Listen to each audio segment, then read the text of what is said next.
لان اليوتيوب بالنسبه لي كنز، والله لو استخدمته صح هتغير حياتك حرفيا، مش بس في التعليم، في مجالات تانية كتير. لو كان على ايامي كان في يوتيوب بالحجم اللي موجود بيه دلوقتي كان زماني طلع الاول على المجره. السلام عليكم وعلى كل من طلب العلم. اسال الله ان يجعل في قولي نفعا وفي مسامعك ادراكا وفي اللقاء بيننا توفيقا.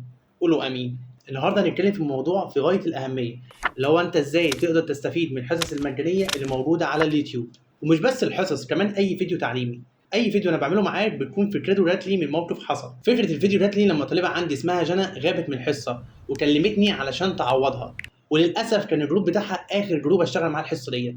فاقترحت عليها ان هي تشوفها من اليوتيوب، ولكن هي ردت عليا وقالت لي يا مستر انا مش بفهم حاجه من اليوتيوب، بحس ان المدرسين بيعقدوا الدنيا. ساعتها استغربت لان انا شايف اغلب المدرسين كويسين، وكمان جنى من نوعيه الطلبه اللي هي شاطره ومستواها العقلي كويس، فازاي هي ما بتقدرش تفهم منهم؟ فقلت اسالها جنى انت ازاي بتتعاملي مع حصه اليوتيوب؟ ولما هي حكت لي فهمت هي ليه مش بتستفاد من حصص اليوتيوب. بتعمل اخطاء رهيبه، هقول لك على الاخطاء دي في اخر الفيديو، ولكن الاخطاء اللي هي بتعملها دي بتخلي احسن شرح لاحسن مدرس ان شاء الله لو جاي من كليه ناسا ما تستفادش منه بسبب الاخطاء اللي هي بتعملها. وانا حسيت برضو ان في طلبه كتير زيها مستواهم كويس ولكن برضو مش بيستفادوا من حصص اليوتيوب، وعشان كده هقول لك حالا ازاي تستفيد من حصص اليوتيوب، وكمان توفر فلوس الدروس والمنصات لو انت حابب تذاكر كل حاجه من على اليوتيوب. لان اليوتيوب بالنسبه لي كنز، والله لو استخدمته صح هتغير حياتك حرفيا، مش بس في التعليم، في مجالات تانية كتير. لو كان على ايامي كان في يوتيوب بالحجم اللي موجود بيه دلوقتي كان زماني طلع الاول على المجره. وده مش تعظيم في نفسي، انا بحاول ابين لك قيمه اليوتيوب فعلا. وعلشان تستفيد من حصص اليوتيوب لازم تتعامل معاها على انها تجربه تعليميه كامله، مش مجرد حصص انت بتتفرج عليها وخلاص. وعشان كده انا هكلمك دلوقتي على 3 مراحل اساسيه، 3 مراحل اساسيه تعلمك ازاي تستفيد من حصص اليوتيوب. والثلاث مراحل هم قبل الحصه واثناء الحصه ومرحله ما بعد الحصه. في المرحله الاولى هكلمك على 4 نقاط، وفي المرحله الثانيه هكلمك على نقطتين بس، وفي المرحله الثالثه هكلمك برضه على نقطتين. نبدا كلام عن المرحله الاولى. المرحله الاولى كلها هي 4 نقاط بس هنتكلم فيهم. الاربع امور دولت لازم تعملهم قبل ما تبدا اي حصه، هي بتكون استعداد للحصه نفسها، والمرحله دي تعتبر اهم مرحله في الثلاثه. بس خليني في الاول كده اوضح لك حاجه بسيطه. بصراحه انا مش من الناس اللي بتحب الكلام بتاع التنميه البشريه، اللي هو رتب مكتبك، ادهن اوضتك، ولع شمعه، الكلام اللي انت تحسه بعيد عن الواقع ده. ولكن في حاجات بسيطه لو انت عملتها قبل ما تبدا هتفرق جدا في تركيزك واستفادتك وانت في الحصه. مش لازم تكون طقوس غريبه، هي مجرد بس خطوات منظمه لو انت عملتها هتخلي دماغك جاهزه ان هي تستقبل اي معلومه. من اشهر الحركات اللي بتعمل في الموضوع دوت حوار المشروب المفضل. ايوه، المشروب المفضل اللي انت بتشربه وانت بتذاكر. انت بتشرب حاجه انت بتحبها مع المذاكره عشان تحول وقت المذاكره لوقت ممتع بالنسبه لك، مش بتشربها عشان تركز. اصلا معظم المشروبات دي ما بتساعدش على التركيز زي ما انت متخيل. طب ايه بقى ال4 نقاط اللي المفروض انت تعملهم في المرحله ما قبل الحصه؟ اول حاجه المفروض تعملها قلل المشتتات. قبل اي حصه تتفرج عليها على اليوتيوب لازم تهيئ الجو حواليك، لان حتى لو الفيديو ممتاز والمدرس اللي بيشرح كويس، بس طول ما في حواليك دوشه والموبايل عمال يشغلك تركيزك مش هيكمل 5 دقايق على بعض.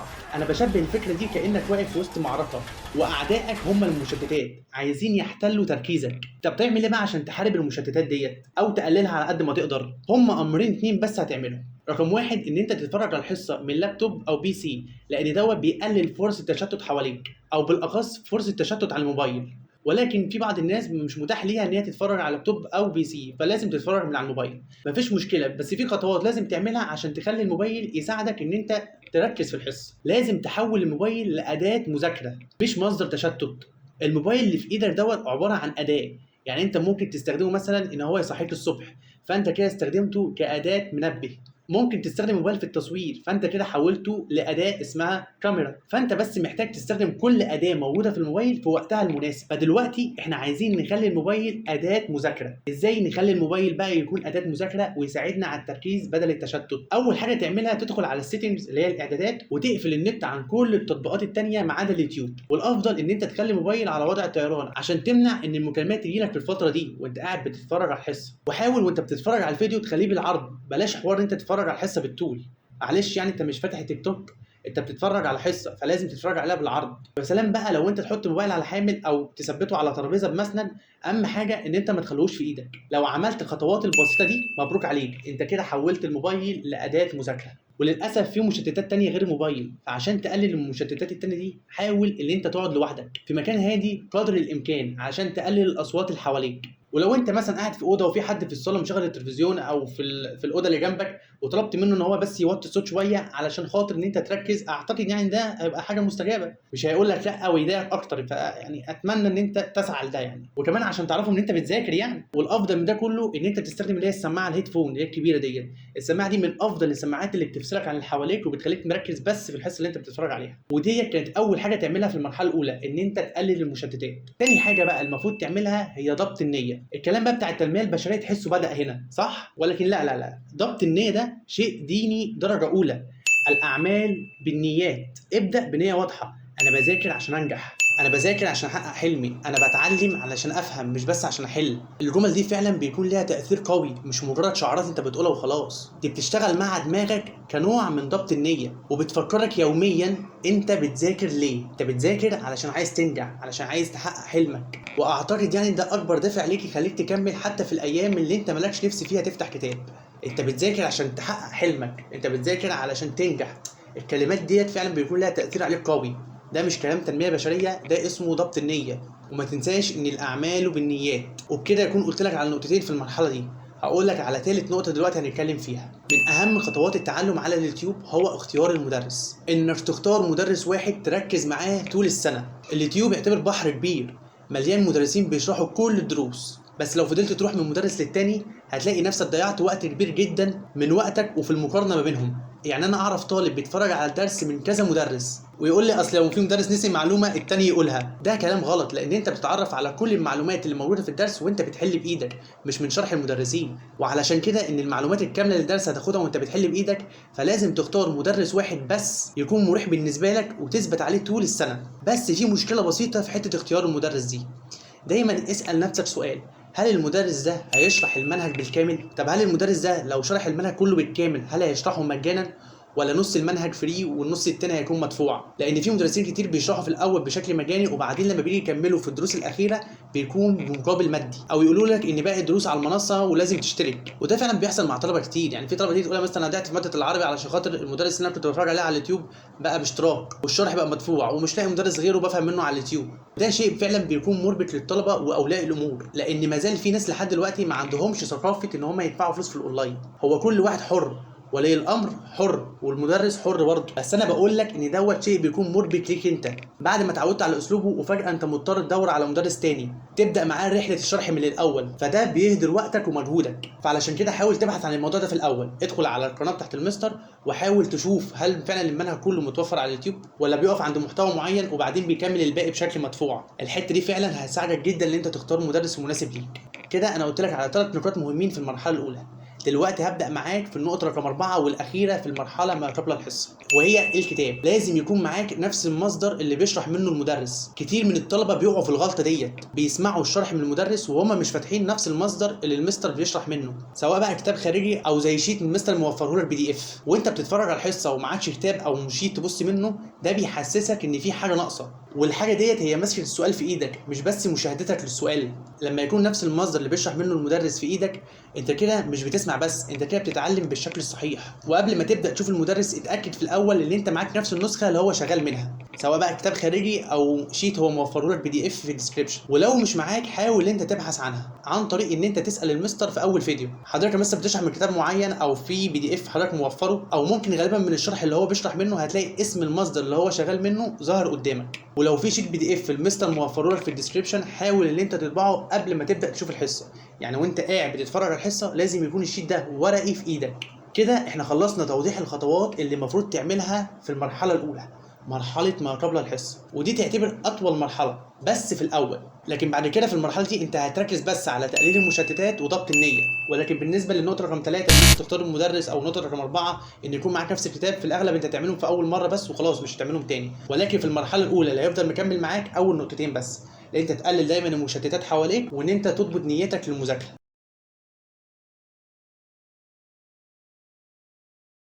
دلوقتي هكلمك عن المرحله الثانيه اللي هي اثناء الحصه. هكلمك فيها على نقطتين 2 بس. تعالى بس الاول كده اشرح لك فكره بسيطه. لو انت شخص بقالك 3 شهور بتنام من الساعه 12 بالليل لحد الساعه 9 الصبح، يعني تقريبا بتنام 9 ساعات. فلو يوم من الايام انت صحيت الساعه 6 بدل ما تقوم الساعه 9، ساعتها انت هتقوم مصدع، لان عقلك خلاص اتبرمج على ان هو يصحى الساعه 9 وكمان ينام لمده 9 ساعات. فلما تصحى الساعه 6 يبقى انت كده نمت 6 ساعات مش 9، فبتصحى مصدع. عارف ده انت حتى لو نمت 3 ساعات زياده وصحيت الساعه 12 بدل ما بتصحى الساعه 9، يعني نمت من 12 ل 12، برضه هتصحى مصدع، لان انت برمجت عقلك لمده 3 شهور ان هو يعمل حاجه معينه وجيت فجاه غيرتها. فعشان كده انت لازم تخصص وقت لمشاهده الحصه، زي بالظبط فكره المدرسه او السنتر اللي انت بتروحها او ميعاد درس معين. انت بتروح كل يوم المدرسه الساعه 8، انت بتروح كل يوم السنتر الساعه 7، في وقت ثابت انت بتروح في السنتر. فعشان كده انت لازم تشوف الحصه في ميعاد محدد وتثبت عليه طول السنه، لان انت لو سبت الموضوع بشكل عشوائي هتلاقي نفسك كل شويه تقول ايه، انا هتفرج على الحصه دي بعدين لما افضى، انا لما احس ان انا جاهز ابقى اشوف الحصه، وتقعد تقول لنفسك لا لا لا انا هبدا شويه كده مش دلوقتي. فاللي بيحصل هنا ان الفيديو بيتاجل وبيتراكم عليك وبيتحول واحده واحده لعبء نفسي عليك فعلا. فلما انت بتخصص وقت لمشاهده الحصص عقلك تلقائيا بيتبرمج على الالتزام، فبتقلل بقى مقاومه الكلام اللي انت بتقعد تقول بقى هشوف بعدين ولما افضى ابقى اشوفه. وده من اكتر الحاجات اللي بتخليك تراكم وان انت تضيع الوقت. ده انت كمان لما بتخصص وقت للمشاهده بتزود تركيزك، لان انت كده بقيت مهيئ ذهنيا للحصه في الميعاد ده. ليكن مثلا كل يوم الساعه 7 انت بتتفرج على الحصه على اليوتيوب، كل يوم تعمل كده كل يوم تعمل كده لحد ما هتلاقي نفسك بعد مثلا شهر او شهرين برمجت عقلك على كده، كل يوم الساعه 7 انت بتشوف حصه على اليوتيوب. فعقلك كده خلاص ترجم من الوقت دوت هو وقت مشاهده الحصه على اليوتيوب. وصدقني ده هيفرق جدا في تركيزك. وبكده يا شباب يكون خلصت معاك اول نقطه في المرحله الثانيه، وهي ان انت تخصص وقت لمشاهده الحصه. دلوقتي هكلمك عن النقطه الثانيه في نفس المرحله اللي احنا فيها دي اثناء الحصه. اكبر عدو ليك بيضيع مجهودك ووقتك وانت قاعد بتذاكر هو السرحان. بيحسسك ان انت قاعد مركز ولكن في الحقيقه انت قاعد مش مركز، انت قاعد بس عمال تسمع المستر بس مش مركز في الكلام اللي بيقوله. فانا دلوقتي هقول لك على خطوات تعملها عشان تتغلب على سرحانك، وهم حاجتين بس هكلمك فيهم. الحاجه الاولى ان انت تقسم وقت الفيديو، ودي حاجه من الحاجات اللي المفروض المستر هو اللي يعملها في الفيديو بتاعه. انا مثلا لما باجي انزل اي حصه على اليوتيوب بعمل كده في فيديوهاتي وبحاول ان انا اقسمها لك لكذا برضه، بس مش كل المدرسين بيعملوها يعني. فلو انت مش متابع مدرسين بيعملوها حاول ان انت تقسم الفيديو بنفسك، وحاول وانت بتتفرج على الحصه تستخدم طريقه اسمها البومودورو. هسيب لك لينك تحت الفيديو بيشرح لك الطريقه ديت. يبقى كده انا قلت لك على حاجتين اتنين عشان تتغلب على سرحانك. اول حاجه تقسم الفيديو، تاني حاجه ان انت تستخدم طريقه البومودورو. ودلوقتي هقول لك على تالت اهم حاجه المفروض تعملها عشان تتغلب على سرحانك، وهو استخدامك للورقه والقلم. بص يا عزيزي البني ادم، استخدام الورقه والقلم وانت بتتفرج على الحصه على اليوتيوب دي مش رفاهيه، دي من اهم الطرق اللي بتساعدك تفهم وتثبت المعلومه في دماغك. انت كده بتخلي مخك يشتغل معاك وبتبعده عن السرحان تماما. ما ينفعش تماما ان انت تتفرج على اي حصه في الدنيا وانت معكش ورقه وقلم، لان انت كده هتسرح، وحتى لو ما سرحتش هتنسى الكلام اللي اتقال، فبالتالي مش هتستفاد حاجه. كل ماده عندك لازم يكون ليها نوت بوك خاص بيها هي، او ان انت تجيب واحد كبير وتقسمه بالتساوي على المواد اللي عندك. ومعلش يعني بالنسبه لماده الماثماتكس حاول انت تديها مساحه اكبر شويه من الصفحات، لا مش عشان انا مدرس ماث يعني ومتحيز لمادتي، بس علشان الماده مهم، علشان فيها كذا فرع، فيها جيومتري وفيها الجبرا، وكمان فيها فرع تريج لو انت في ثانوي، ولو انت رايح ثالثه ثانوي فانت عندك 5 فروع يعني. فمعلش دي عايزه النوت بوك لوحدها خالص.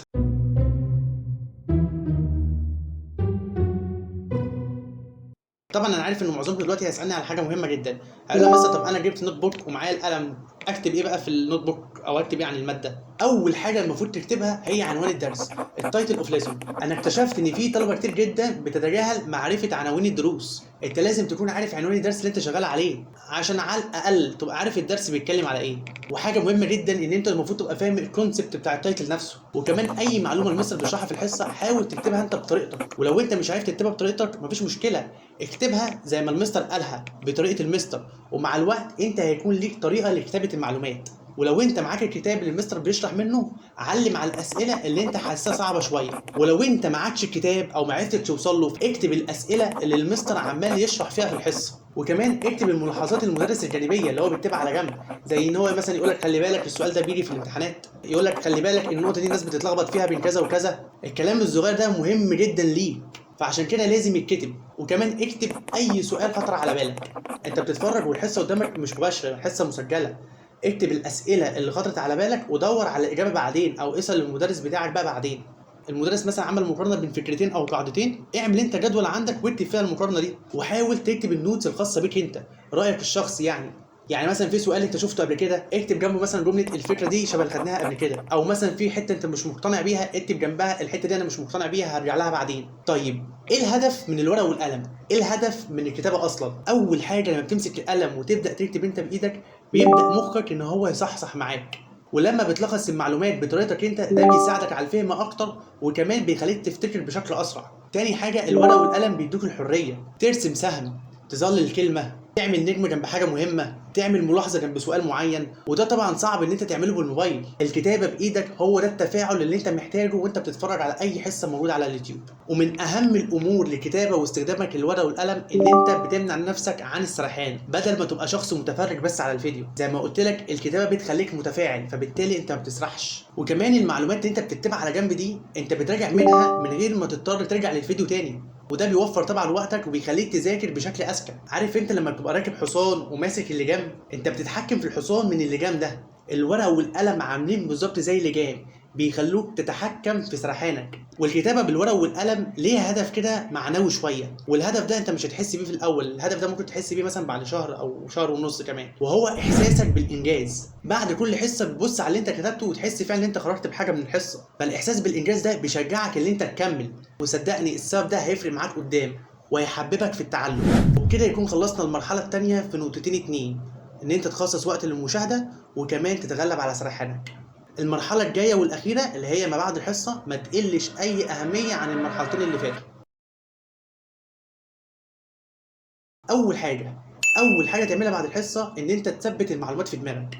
يعني انت دلوقتي خلصت حصتك، هل بقى تقفل الفيديو وتقوم وتمشي؟ لا طبعا ما ينفعش تعمل كده، لان انت دلوقتي بتتجاهل اهم مرحله وهي مرحله تثبيت المعلومات في دماغك. طب مثلا عشان اثبت المعلومات في دماغي اعمل ايه؟ هتعمل 5 امور، 3 منهم لازم تعملهم. اما الاثنين التانيين لو عملتهم هيحولوك من طالب شاطر لطالب متفوق. واول 3 امور لازم تعملهم: 1 المراجعه السريعه، 2 التطبيق، 3 الاستعانه بالكتاب. اما الاثنين التانيين لو انت عملتهم هيحولوك من طالب شاطر لطالب متفوق. الحاجه الاولى هي المراجعه بعد يوم او يومين، وتاني حاجه ان انت تعلم حد او تشرح حد اللي انت اتعلمته. خلينا بس اول حاجه نتكلم على الثلاث امور المهمين. اول حاجه المراجعه السريعه. المراجعه السريعه دي يا شباب عباره عن ان انت تبص على العناوين بتاعت الدرس، سواء كان العنوان الرئيسي او العناوين الجانبيه، وبص كده بعينك على اهم النقاط، ولو في قوانين وتعريفات حاول ان انت تقراهم بصوت عالي شويه. انت كده بتحاول توصل لعقلك ان الحاجات دي فعلا مهمه، فهو بيحاول يحتفظ بيها لاكبر مدى. فاكر بقى الاسئله اللي المستر شرحها سواء كانت موجوده في الكتاب اللي قدامك او انت كتبتها بايدك؟ حاول وانت بتقرا الحل تبقى مقتنع بكل خطوه فيه، مش مجرد انت بتقراه وخلاص عشان المستر عملها كده، لا لازم تبقى فاهم الحل المكتوب. المجهود الصغير اللي انت هتعمله في المراجعه السريعه صدقني هيفرق معاك جدا في تذكر المعلومات. تاني حاجه تعملها بعد المراجعه السريعه هي التطبيق، عن طريق انك تشوف الاسئله اللي المستر حلها معاك وتحاول تحلها بايدك تاني. بس استنى، ده مش هوم ورك، عشان ما تقولش مثلا يعني اعمل هوم ورك، لا ما تعملش الهوم ورك، انت تحل الاسئله اللي المستر حلها معاك، حلها انت لوحدك، خبي الحل وحاول تحلها لوحدك، مش تنقل الحل. لما بتشتغل بايدك وفهم مخك بيثبت المعلومه في دماغك احسن من 10 فيديوهات. طبعا انا عارف ان الكسل في الحته دي هيسيطر عليك ويخليك تقول لنفسك لا لا انا فاهم المساله دي وخلاص مش لازم احلها. الفهم الحقيقي فعلا بيجي وقت ما بتحاول تحل بايدك، ده انت حتى لو تعطلت وانت بتحل المساله والله ده الطبيعي اللي انت تقف اصلا وما تحلش المساله من اول مره. ساعتها بس انت بتفكر شويه، هل انا عملت الخطوات اللي عملها المستر؟ تروح تبص على الحل اللي انت كاتبه اللي هو حل المستر وتقارن حلك بحل المستر وتشوف في اختلاف ولا مفيش اختلاف. اللي انت بتعمله ده هو ده المذاكره، هو ده اساس المذاكره. لازم تكون مقتنع، عشان تقرب للفهم لازم تحل بايدك. كل ما بتحاول تحل بايدك كل ما انت بتقرب للفهم اكتر. وبكده يا شباب يكون كلمتك على حاجتين: المراجعه السريعه والتطبيق. دلوقتي هكلمك على ثالث حاجه. فاكر الكتاب اللي احنا اتكلمنا عنه في الاول او الشيت بي دي اف اللي انت المفروض صورته؟ انت بقى هتاخد الكتاب دوت او الشيت ده تطلع منه الاسئله اللي مش محلوله او اللي هي موجوده هوم ورك، وتبدا بقى ان انت تحل من الكتاب وتقارن الحل اللي انت بتحله في الاسئله الجديده بالاسئله اللي انت حلتها قبل كده. وبالطريقه دي يا شباب انت كده بتربط بين اللي انت فهمته وبين المنهج بتاعك، وكمان انت كده بتتعلم ازاي تتعامل مع المنهج. وصدقني حوار الربط بين الفيديو والكتاب اللي في ايدك فعلا بيخليك طالب تقيل. ما اقصدش ان انت تبقى تقيل في الوزن، لا تقيل في الماده، شاطر. وبكده اكون خلصت معاك ثالث حاجه عايز اقولها لك. هبدا دلوقتي اقول لك على اخر حاجتين، واخر حاجتين دولت لو انت عملتهم هيحولوك من طالب شاطر لطالب متفوق. اول حاجه تعملها من الحاجتين دول يا عزيزي البني ادم ان انت تيجي بعد يومين تراجع اللي انت عملته او اللي انت كتبته. انت خلاص مش هترجع للفيديو بتاع المستر تاني، لان انت خلاص بتكتب كل المعلومات في نوت بوك معاك. النوت بوك دي يا شباب هي دي اللي انت هترجع لها بعد يومين، تبص على اللي انت كتبته كده بنظره سريعه. والافضل ان انت ما تعملش الهوم ورك بتاعك كله في قعده واحده، حاول ان انت تقسمه على مرتين عشان وانت بتحل الهوم ورك في المره الثانيه بتخلي المعلومه في دماغك لفتره اطول. بس بقى لو انت نسيت اي جزء من الشرح فساعتها هتضطر ترجع للفيديو فعلا. المراجعه على فترات هترفع مستواك من غير ما تحس. واخر بقى حاجه تعملها يا شباب ان انت تعلم حد تاني او تشرح لحد تاني. والغرض من هنا ان مش لازم اللي قدامك يفهم، هو الغرض كله ان انت تبقى فاهم ان انت فاهم. الغرض من هنا ان انت تفكر نفسك باللي انت شرحته. انت لما بتشرح لحد معلومه انت بتاكد فهمها في دماغك، انت مش هتعرف تشرح حاجه وانت اصلا مش فاهمها. ولو يا عم مفيش حد ان انت تشرح له المعلومه، اشرح انت لنفسك. اشرح نفسي ازاي انا مستر؟ عادي يا عم تسجل فويس لنفسك وانت بتشرح، انت بس محتاج تشرح بصوت عالي وبعدين تسمع نفسك تاني وتعرف انت فعلا فاهم ولا مش فاهم. ولو وقفت في حته معينه يبقى الحته دي انت مش فاهمها بنسبه 100%، فبتحاول ان انت تراجع عليها تاني. وديت افضل طريقه لتثبيت المعلومات في دماغك وتحديد نقط ضعفك في الدرس. لو عملت الخمس حاجات دولت اضمن لك ان المعلومه كده مش هتثبت في دماغك بس، دي كمان هتدفن في دماغك.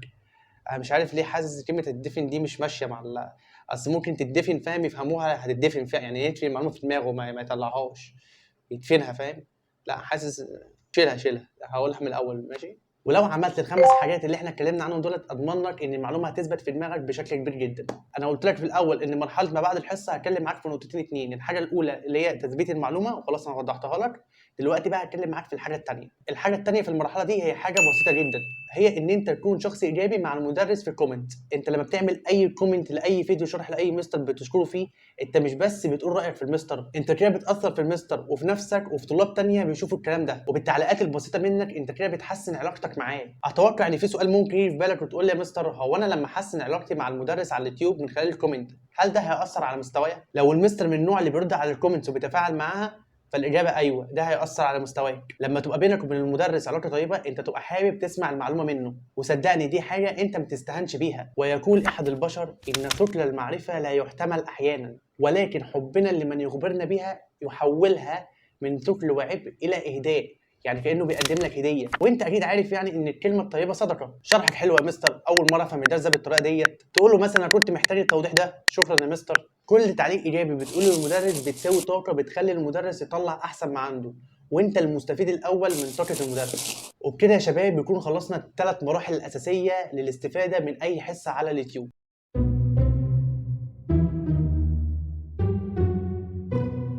معلش بس الفيديو كان طويل شويه، ولكن صدقني في كميه معلومات لو عملت بيها هيفرقوا جدا في مستواك الدراسي. فاكر بقى الاخطاء اللي عملتها جانا في الاول؟ تعالى بقى اقول لك على الاخطاء دي، والاخطاء دي هي اللي بتقلل استفادتك من الحصص اللي موجوده على اليوتيوب. رقم واحد مثلا ان انت تتفرج على الحصه وانت مسترخي قاعد بتاكل او من انت نايم على السرير مثلا، فالكلام ده مش هيساعدك ان انت تفهم خالص. رقم اتنين ان انت تتفرج على الحصه وانت معكش كتاب في ايدك ولا ورقه وقلم. رقم ثلاثة ان انت تبقى فاتح النت على كل الابلكيشنز الثانيه، فكل شويه يجي لك نوتيفيكيشنز فبالتالي انت مش هتركز في الحصه. ورقم خمسة يا عزيزي البني ادم ان انت بتتفرج على الحصه في اي وقت عشوائي. رقم 6 واللي معظم الطلبه بيعملوها وهي تسريع الفيديوهات. بلاقي الطلبه مسرعه الفيديو على 2 وبيتفرجوا عليه، انا مش فاهم انت هتفهم ازاي كده. الافضل ان انت ما تسرعش الفيديو وتسيبه زي ما هو، لان انت كده لما تسرع الفيديو هتحتاج تركيز اعلى، فذهنيا انت هتتعب. فمعلش سيب الفيديو زي ما هو احسن. في الاخر يا شباب لازم تبقى عارف ان حصص اليوتيوب ما تقلش عن اي حصه تانية، بالعكس ممكن تكون اقوى لو عرفت تتعامل معاها بالشكل الصحيح. هدفها ان انت تطلع من كل حصه باكبر استفاده ممكنه. بلاش مجهودك يضيع وسط العشوائيه والتشتت، لازم تمشي بخطوات واضحه. صدقني النجاح مش عبقريه، النجاح بس محتاج منك نيه صادقه وخطوات ثابته. ربنا يوفقك ويكرمك ان شاء الله. وبكده يكون وصلنا لاخر الفيديو. فان كان في حديثنا خير فهو من الله، وان كان فيه سهو او خطا فهو مني ومن الشيطان. اسال الله ان يكون هذا العمل نافعا لك ولي، والسلام عليكم حتى نلتقي ان شاء الله.